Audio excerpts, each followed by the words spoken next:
So I yelled at a feminist in person, and I don't regret it at all.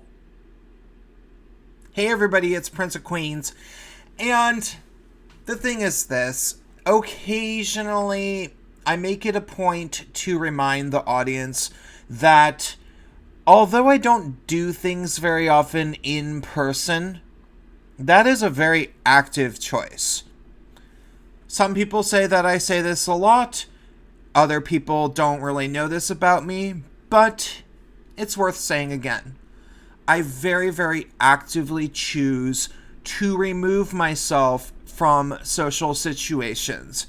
And the reason why is because I live in Seattle. Seattle is a very far leftist place, and in particular, it's a very far leftist feminist place. I imagine that if you go to Oakland, California, things are a little bit more geared towards radical black Marxists as opposed to the feminist stuff, which you can get right a stone's throw away, which would be in Berkeley. Berkeley and Oakland border each other. But the only rivals for most feminist cities would be Portland, Oregon, and Seattle, Washington. Period. You cannot get more feminist than those cities in North America, aside from Canada. But Canada is vaguely a national feminist totalitarian government of sorts, from what I can tell. So I don't really want to talk about that.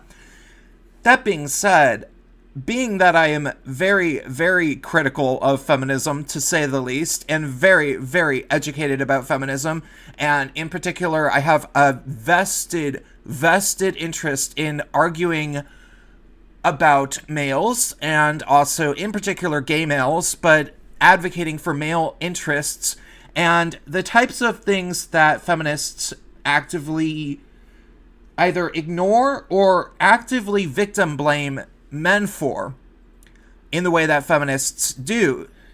Well, when they do that, it really, really annoys me. And I realized after a certain while, and this was actually long before I decided to remove myself from the situation, I realized that if I had to hear some feminist basically victim blaming men for male problems that are actually the result of feminism for the most part, I might flip out and throw a drink on her. And I don't know what would happen after that. Like, I really just don't. I know that I do have a bit of a temper. I know that I am very passionate. I know that I wouldn't be entirely afraid of throwing a drink on some woman. I don't know if she would decide to attack me. And I don't know what would happen after that, is, I guess, the best thing to say. Now, I don't advocate that people do that at all in any way. Like, that's certainly violating a non-aggression principle of sorts to actually throw a drink on somebody, right? I don't want to do that. But I started to realize that there was a possibility that maybe I would do that. So I actively avoided ever being in a situation in which I might be around that. And that ended up being the majority of places that I might ever show up. The bars that I might go to, the parties that I might get invited to, I realized that a number of these people would be there. Now, it's not that I don't know how to get to these parties, and sometimes I'm still regularly invited to some of these parties that probably are composed of such people. You know, I have some very good friends that are DJ promoters who just permanently invite me to literally everything that they do. So I'm getting, twice a month invites from this guy who's a really good guy and he's really cool, but I don't know what types of people show up to that. And I don't want to know, really, because I know that there are people around him that are far leftist feminists, the type of people who infiltrate gay reality, trying to convince everybody to be intersectional. I know that they do hang out around him. I've actually spoken with him about it. can't say that he's a fan of them being there, but, you know, he does nightlife for a living, so what are you going to do? It's your job. That being said, I decided over the past couple of weeks to go out to a number of events, really just two in particular, with a friend of mine. And she's a female, and she is, to not give anything away, she rates rather high on the progressive stack. if you were to mention such identity politics, class background, maybe even some other bad things that have happened to her, you could very safely say that this is somebody who is quote unquote oppressed, right? But she's not about that life. She's not trying to be like that at all. Like, she's just entirely disinterested in being anybody's political talking point. She has so many reasons why people would want her to be a political talking point, I guess, that she's just not interested in that at all. So when I hang out with her, I am absolutely not trying to get her to be a political talking point, because I don't do that. Really? I mean, unless somebody really wants to speak about something and it makes sense, which, yeah, I'm all ears, sure. I'm definitely gonna have people on GAYTRIARCHY if they have something to say along the lines of identity politics. Absolutely, absolutely. But if they don't want to bring it up, I am certainly never going to bring it up. I'm the opposite of the guy that would ever bring it up if they don't want to bring it up. So we have that understanding. And also, because of the fact that she's very apolitical, she and I can hang out together safely, and I can rest assured that her friends are not going to be people who talk about politics for the most part, which is kind of nice, because when I hang out in my city, start talking about politics, it gets a little uncomfortable sometimes.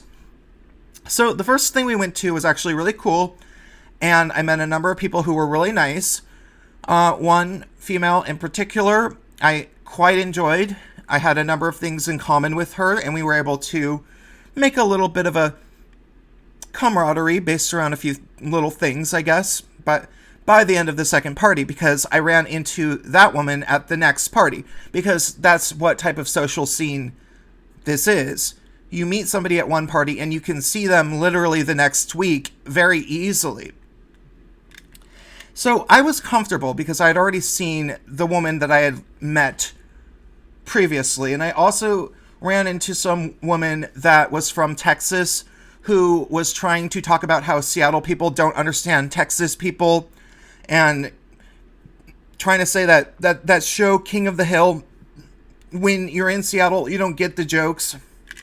And what that means, of course, is you don't get rifles, guns, all these things that Southerners and Texans in particular hold dear. Seattle people have no concept of that at all. So she and I had related in that way. So I was starting to get quite comfortable. And then I ended up feeling as if I should go into this one room, probably because it was cold and I didn't want to sit on the deck and I didn't know where else to sit. And there was some, I kid you not, literal blue-haired feminist with problem glasses trying to talk about school shootings. Trying to say, oh, this is a big problem, these school shootings. Oh, it's a problem. And so, I don't want to give too many specifics about what exactly was said, because, it could risk incriminating and being too specific about who I am, more so than I feel comfortable in this moment. But suffice it to say, she absolutely did not know what she was talking about. She was trying to talk about males and guns and why it happens, and she knew nothing about guns nor males at all. And I very clearly did. And over the course of about 4 or 5 minutes, I was able to very, very much shape the conversation. I was the one who had something to say. She was merely trying to, I don't know, play feminist damage control for what I was saying. Like, I was like, well, this is actually a thing. And if we're going to acknowledge the problem, we should acknowledge that about 1 in 21 male suicides amounts to a male actually killing somebody else. And 78% of suicides are male. And she was like, successful suicides. And they're successful because they use guns. Okay, fine. I gave it away. That was the operative notion. When she said that, I literally started basically yelling at her. Like, I just started being incredibly snide, incredibly patronizing, just completely vehemently mocking her. I all but said, how dare you? How dare you say that to me? How dare you talk to an expert on the gender-specific issues of men and boys, which, a veritable expert. I'm no PhD holding Warren Farrell, but at the same time, I'm about as much of an expert as she's ever going to meet. How dare she victim blame males for the fact that they use firearms some portion of the time?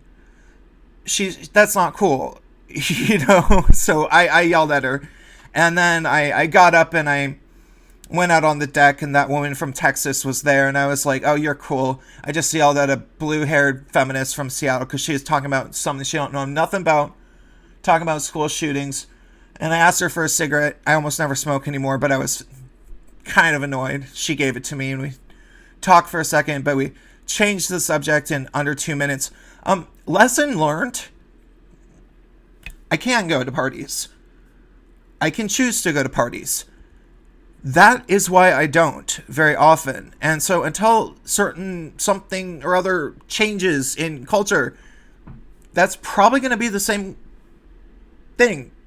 I might run into these situations where you invite me to a party and maybe I will lose my cool after prolonged emotional abuse towards both all males, but also my understanding of male issues. I might just snap and be quite rude. I probably won't throw a drink on someone. I don't think I had a drink, but so maybe I don't know that for sure. But yeah, moral of the story. That's why I don't go out that much.